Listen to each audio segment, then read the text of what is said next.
Right, good evening, ladies and gentlemen, and thank you very much for joining this Marshall Cavendish webinar on Brand Singapore in a time of COVID-19. My presentation will be in 5 parts. In part 1, I'll give a brief introduction to the concept and practice of place branding. In part 2, we'll take a quick overview of the overall impact of COVID-19 on Brand Singapore. Part 3 will take a look at the 4 main sub-brands of Brand Singapore. And the 4 main sub-brands are trade, investment, tourism, and immigration. In part 4, we will take a look at the value of Brand Singapore as an asset for the future growth of the Singapore economy. And lastly, in part 5, we will look at the internal brand building dimension of Brand Singapore. So first, part 1, the introduction, we will consider the question, what is country branding? Now, country branding has many aspects, but there are some things that it is not. And one thing it certainly is not is the sum total of all the corporate brands of Singapore. That's not what it is. In country branding, we're talking about the brand of the country itself. Now, a country brand essentially is its reputation, how it's perceived by practically everyone else in the rest of the world, and also in Singapore. But it's also much more. Let me highlight 3 differences about country branding to give you a better sense of what it entails. The first difference is the difference between country branding and corporate branding. Now, for corporate brands like, say, Singapore Airlines or Raffles Hotel, I think most people are very familiar with that kind of branding. And here in corporate branding, we would be concerned with improving sales. We'll be talking about advertising, public relations, and today, increasingly, social media and social media influencers. But for country branding, it is much more holistic, and practically anything could be relevant. So this means that it could include all the things that you might not want to be included, such as crime, street protests, and yes, sometimes even escaped terrorists. Now, in the corporate world, if you're an employee, you have to shape up or ship out. And if you're the boss and you see an employee who fails to perform, you might want to find ways to say goodbye and then move over to LinkedIn to serve for a replacement. But for a country brand, you can't do that. A citizen cannot be sacked. Even if a citizen were to be caught spying for another country, the country would have to just take the hit. You can't fire the citizen, issue a media release, and hope that everything blows over. So that's the first difference between country branding and corporate branding. The second difference is between marketing and branding. Marketing, I think most people are familiar with, but for branding, sometimes when you mention the very word, there are practitioners who are tempted to dismiss it for being cosmetic, superficial. But that would be a very serious mistake, which I've seen many practitioners, including politicians and civil servants, make. Now, for marketing, what we're doing is we want to promote things like the price, product quality, and so on. But branding is actually much more abstract. We are concerned with what are called brand attributes, which are the characteristics of that brand that other people would recognize and appreciate.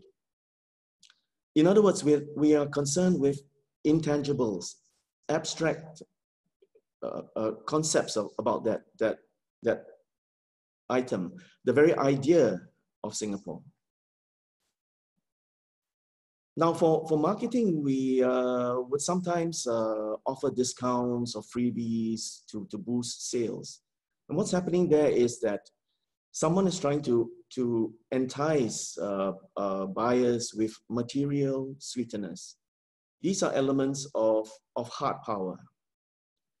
But for branding, what you're trying to do is to win attention and affection, elements of soft power. And your aim is to arrive at your brand awareness and affinity, that people know your brand and they like it.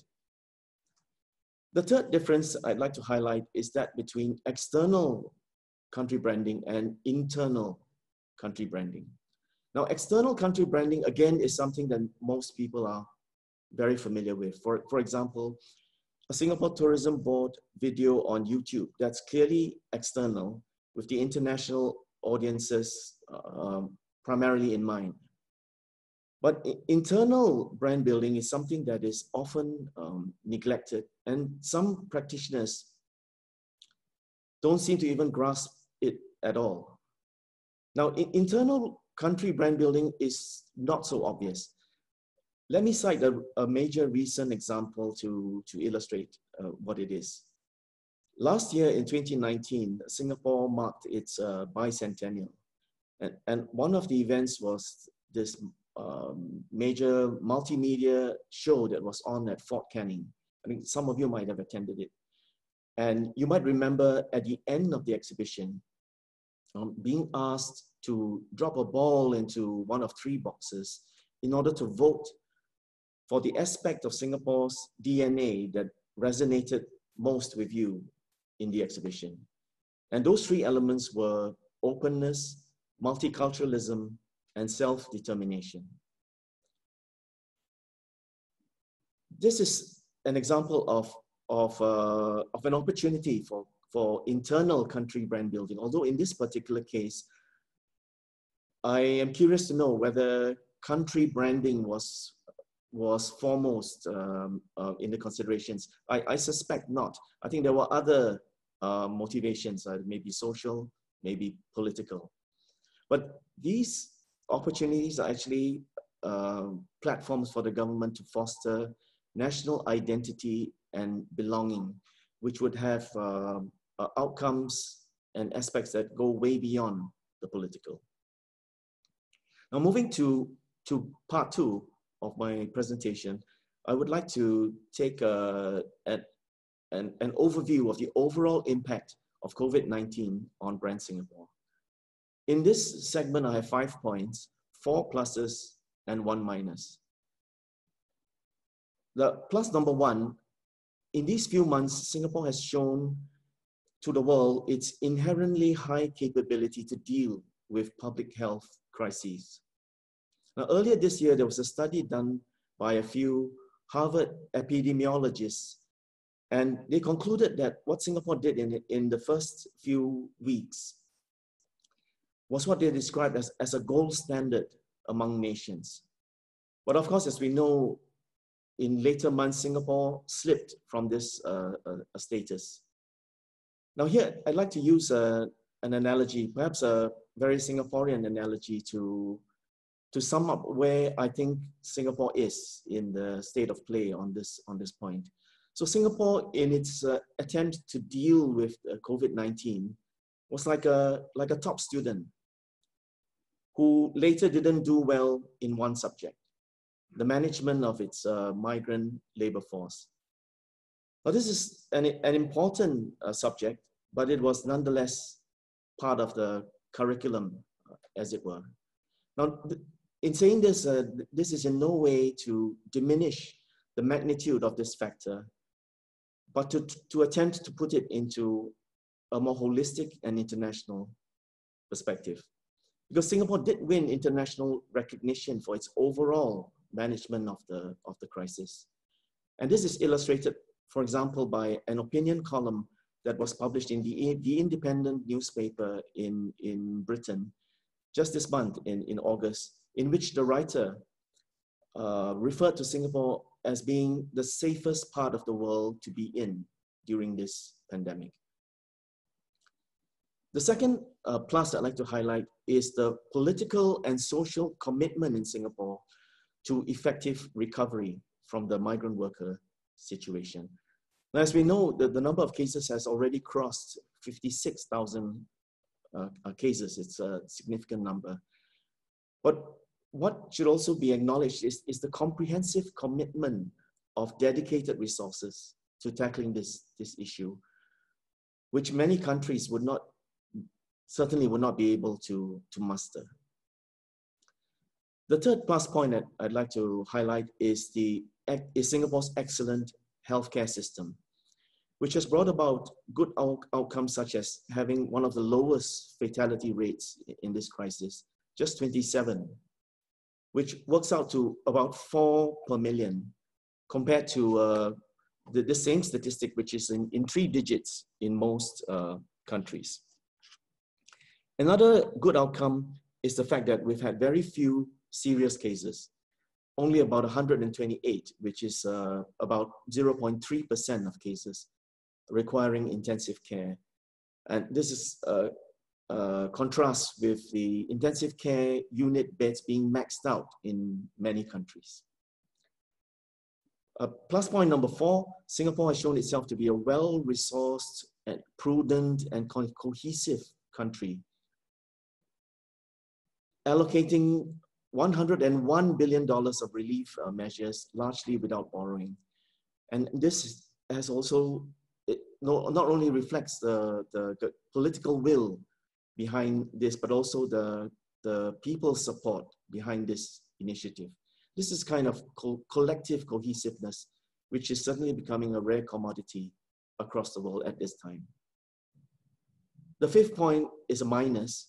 I'd like to highlight a couple of what I call missed opportunities during this period for Singapore to project its country brand even more on the world stage.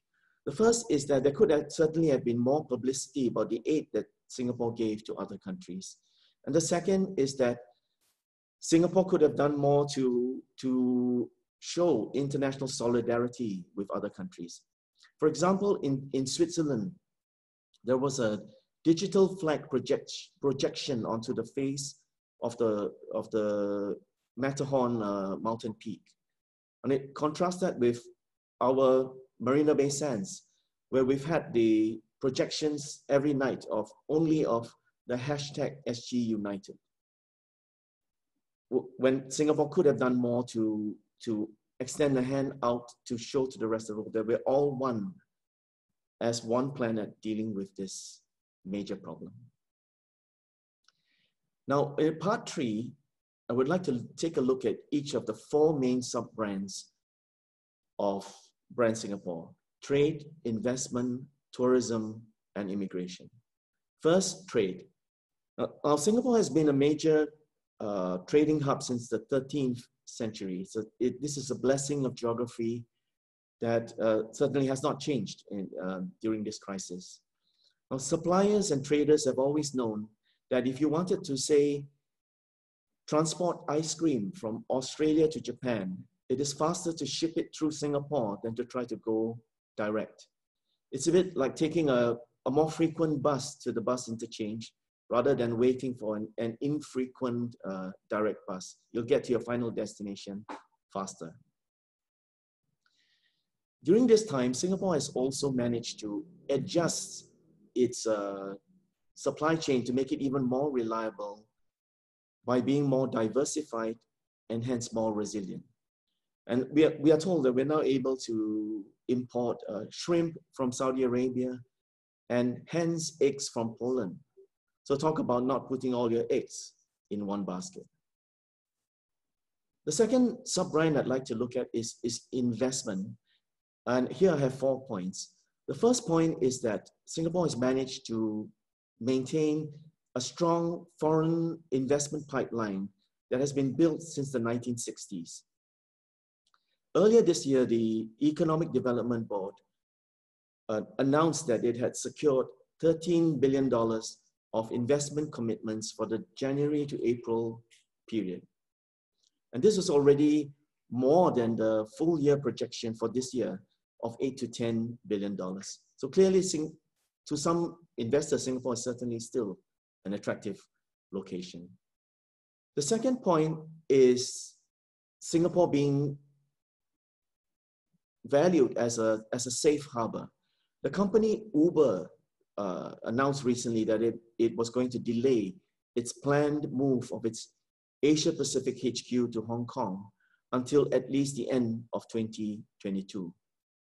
And just this week, the company Apple confirmed that it would build the world's first Apple store on water in Marina Bay.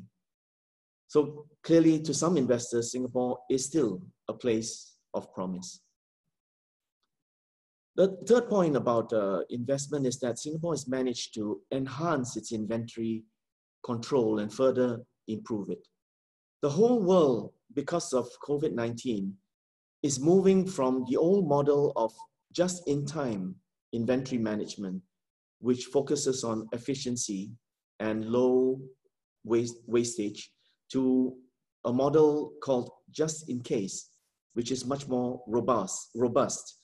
Some wastage, but certainly you would be in a better place if you suddenly need more supplies than you had anticipated. Together with this, there is the rise of what has been called a China plus one strategy, which means not to put everything in China, but to put your inventory and other supplies in another location in Asia, a place such as Singapore. Now, if you're an investor that's looking for a main or backup supply, then it would make sense to consider a place as kiasu as Singapore. The fourth point about investment is about individual investors who can be very powerful brand ambassadors in their own right. And here, one of the most prominent recent examples is James Dyson of the company Dyson. And the company is moving its global HQ, its headquarters, to Singapore, where it will be located at the St. James Power Station. And that's quite something to have the global headquarters of a company located in a place as small as Singapore. Of course, someone like Dyson would have been drawn here by the various aspects of Singapore's total infrastructure, in particular its stability, safety, its tax system, and also its cosmopolitanism. The third sub-brand that I'd like to look at is tourism. And now in this time, travelers will be looking for places that are safe, trusted, and welcoming. To prepare for eventual recovery, the Singapore Tourism Board has been working very hard with its stakeholders and partners to grow Singapore's tourism sector when the recovery is with us, and is already poised with a plan centered on the Singapore or SG Clean campaign, which is to certify establishments, whether it's a shop or a restaurant, for applying best practices in dealing with COVID-19.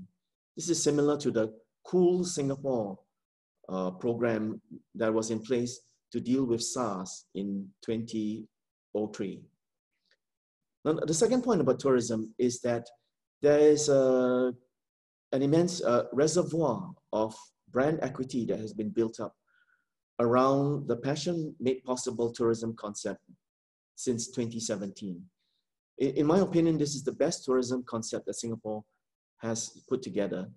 And the key difference is that it does not, as is normally done, depend on hiring actors to enact scenarios, but instead features real-life people with their real-life stories. So there are citizens who are acting as brand ambassadors for Singapore. With these two strong points about Singapore's tourism, we can consider three future options when the situation begins to improve. While borders are still closed, and for the short term, some of you might have heard that the Singapore Tourism Board has recently launched a $45 million Singapore Rediscovers domestic tourism program to get Singaporeans and residents to rediscover tourism offerings right here at home. Now here, I think there is a potential for internal brand building to connect aspects of Singapore's heritage with the essence of what it means to be in Singapore and to be Singaporean. Now, as more travel bubbles are established with other countries, in the medium term, while safe distancing is still important, Singapore could move to a place of focus on higher end tourism. And here, the brand affinity and trust, which it has already earned, would put it in good stead. In the long term, as tourism opens up into more open spaces, Singapore could consider developing tourism on, say, offshore islands, a place like Lazarus Island.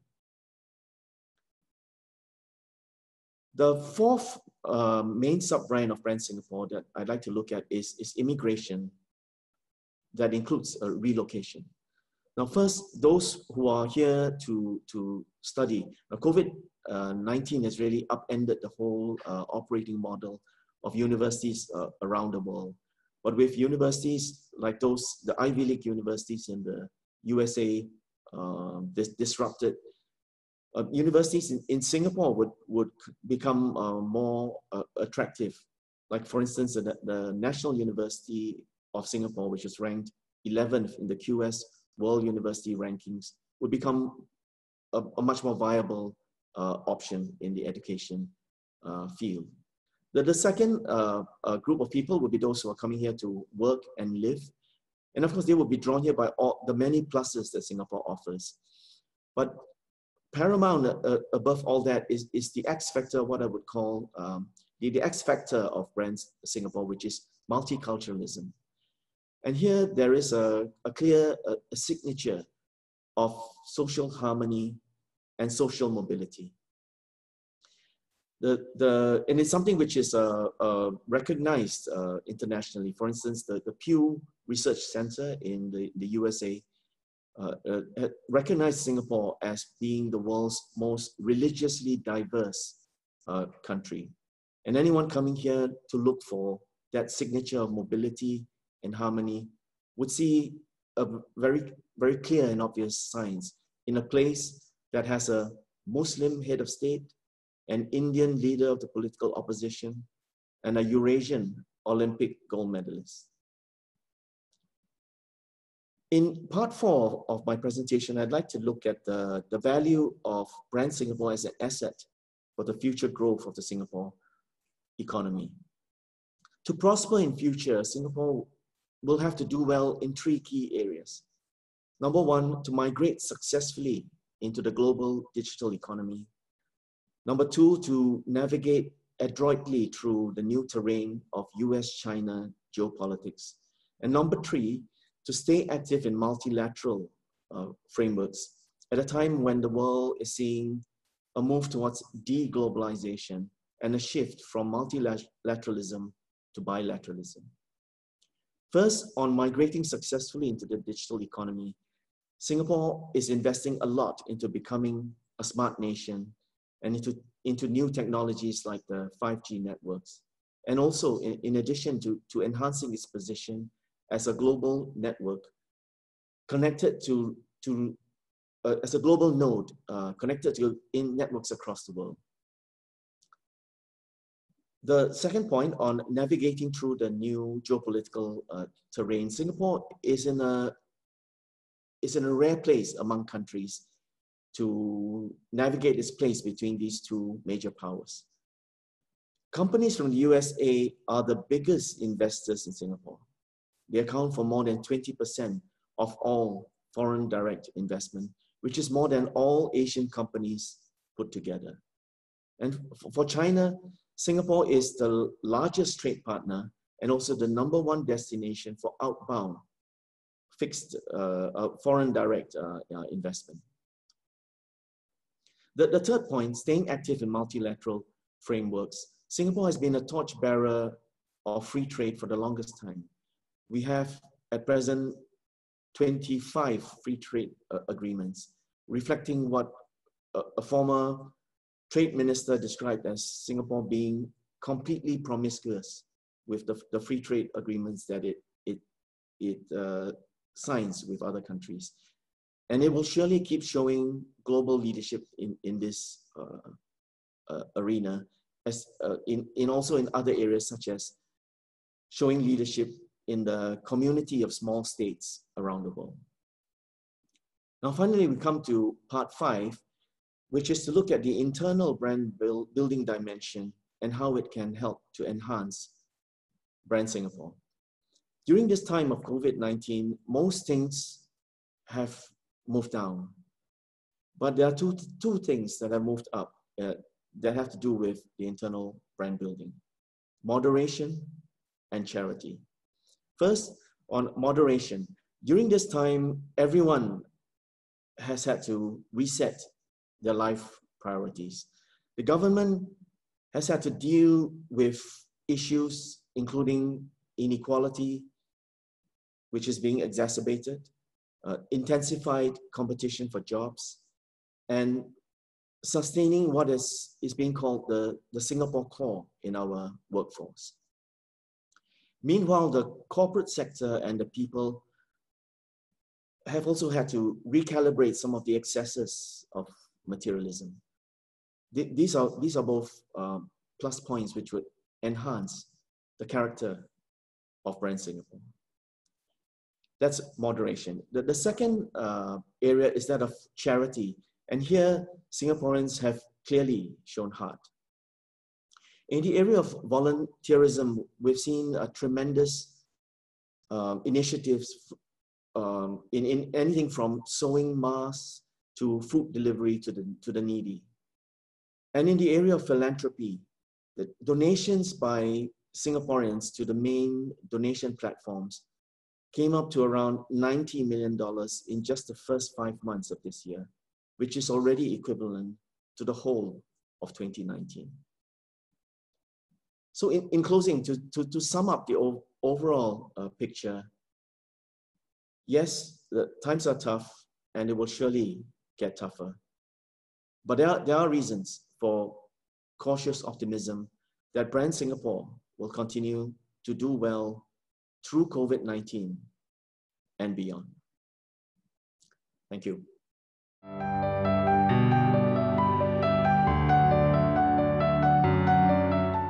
Well, yes, certainly. This is probably the most direct contribution of corporate branding to country branding. There are some countries where I like to say that the business people have patriotism practically oozing out of every pore. I mean, you would see that in, for example, American businessmen, but even closer to home, Japanese businessmen, and I think even Filipinos display this aspect. But I feel that in the past, this aspect has been demonstrated to a lesser extent in Singapore. In the past, there have been Singapore companies, or one in particular, which I won't name, which has a logo that makes it look as if it is a British company. It operates in China and other countries, where it's sometimes mistaken for a British company, and some of the time it's quite happy for that misconception to prevail. But I feel there is a deficit here for Singapore companies to do more to contribute to the country brand by mirroring and also displaying the characteristics, the brand attributes that the country is also known for. And the two actually go together. Singapore companies are well known for having an advantage in international deals and in international arena, because the Singapore brand precedes them. I mean, the reputation for straight dealing, respect for the rule of law, and so on. And these already help some companies to get, well, as good as a toe in the door right from the get-go. So certainly, corporate branding has a lot to offer to the country brand.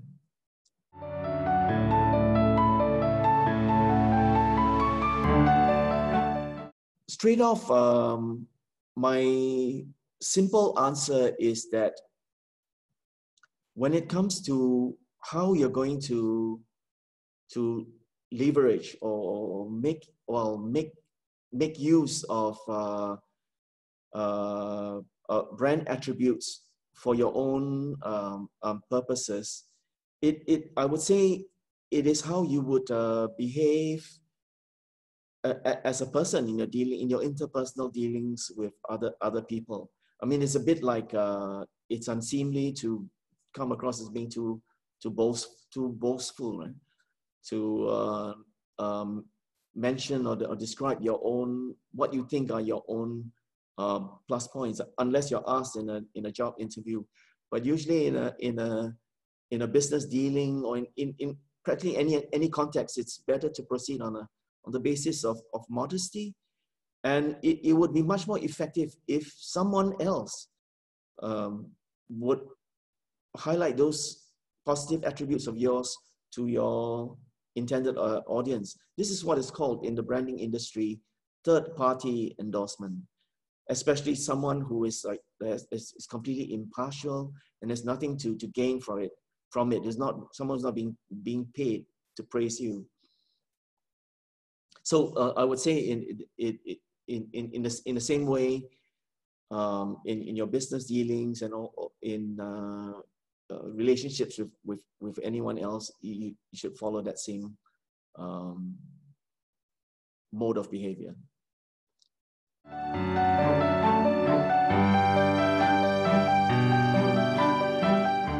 It certainly would be a bad idea to come across as being too artificial about it or too mechanical.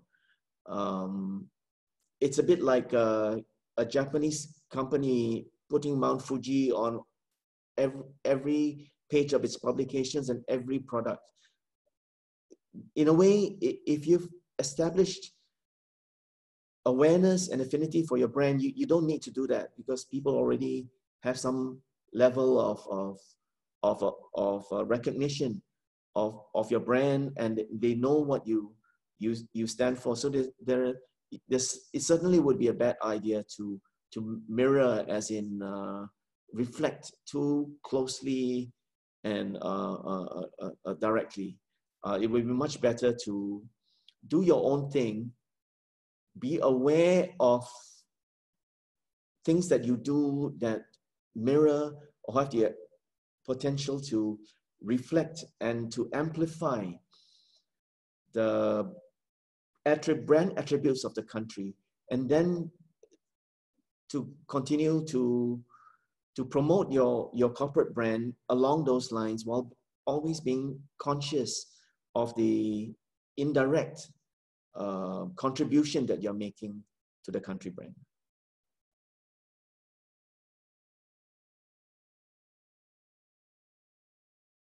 It seems to me that your question is more about the dynamics of the global marketplace and the relations between companies and their target markets and suppliers, rather than a question that would directly impact Brand Singapore. I'm suggesting that that corporate brands could do more to contribute to the country brand by being aware, first of all, understanding the concept of country branding, being aware of what Brand Singapore's brand attributes are, and then to continue with their corporate branding while being conscious of that relationship and seeing where there could be a two-way benefit, how the country brand could benefit your corporate goals, while seeing how your corporate efforts might have some contribution also to enhancing the country brand.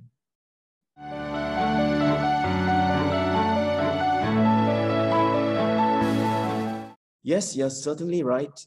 The authoritarian city-state perception still persists. For a while, I thought that it was going away and had largely gone away. But in recent weeks, like for instance, there was an opinion column in the New York Times by a writer living in Singapore, which surfaced many of these perceptions from the past. And there was also a very scathing piece in the Wired magazine online, written by a Singaporean, which also resurfaced some of these negative perceptions. In my book, Brand Singapore, I have a section on what I call brand keloids. This is a metaphor that I use to describe a negative brand perception that refuses to go away. I mean, it's like a scar, like a keloid on your body. It can be removed surgically, but it would take some trouble, cost you money, and it's probably quite painful.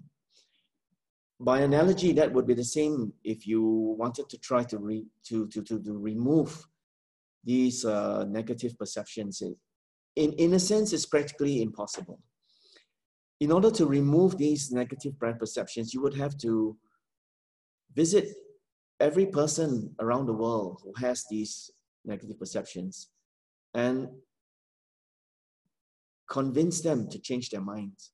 Well, obviously that is that's mission impossible. So we can't wish it away.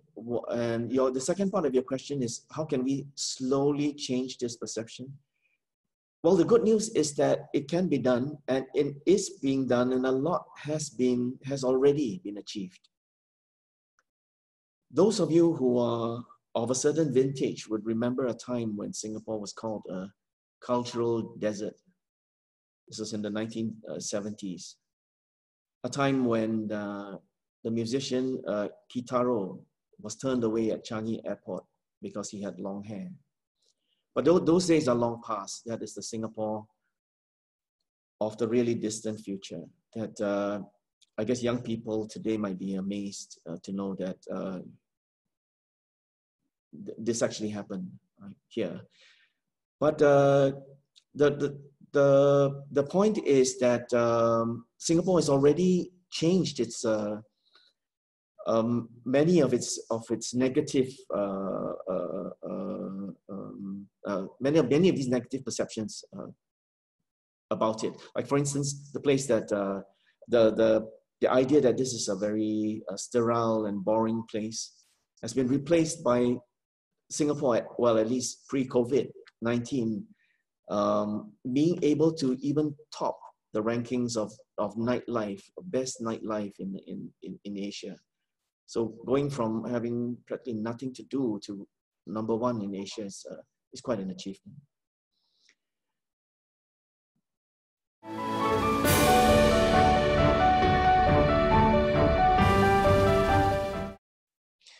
Now this is a very intriguing question. I think we could do an entire webinar on it.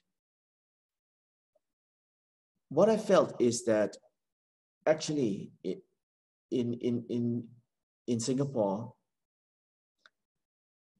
what we have seen from state-led initiatives have been mostly implemented for motives that are economic, social, and political. Like for instance,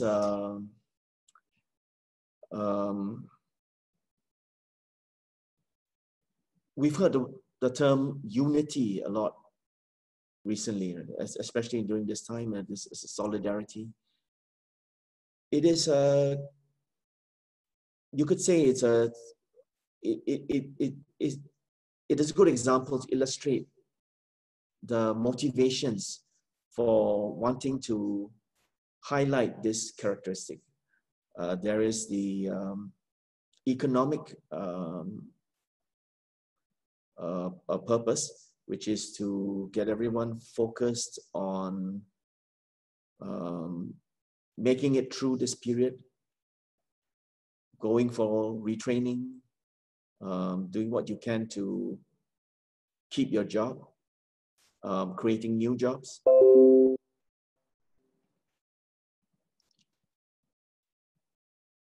There is the social objective, of course, because we've seen that this sort of disruption can have devastating effects in terms of its divisive and corrosive effect on social togetherness.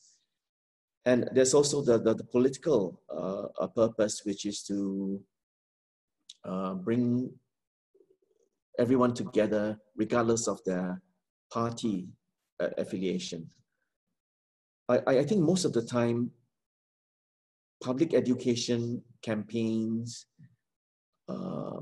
concepts that are promoted in the public discourse, usually led by politicians, is motivated by these three objectives.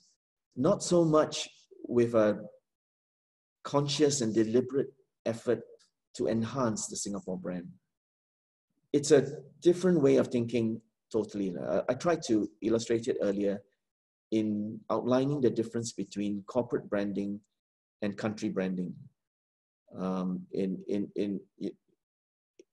Just like in corporate branding, you're trying to sell something, to increase profit. That's marketing, sales, and so on. But branding is a different activity. Actually, it's like a different subject, a different discipline. You are focused not on selling something. That's not in fact, I would say one way you can tell straight away whether it is marketing or branding is there a quantifiable KPI? If there is, it's probably marketing. If there isn't, you could be venturing into the realm of branding. In the same way, to your question, if you look at what the government is doing, is there a quantifiable end goal?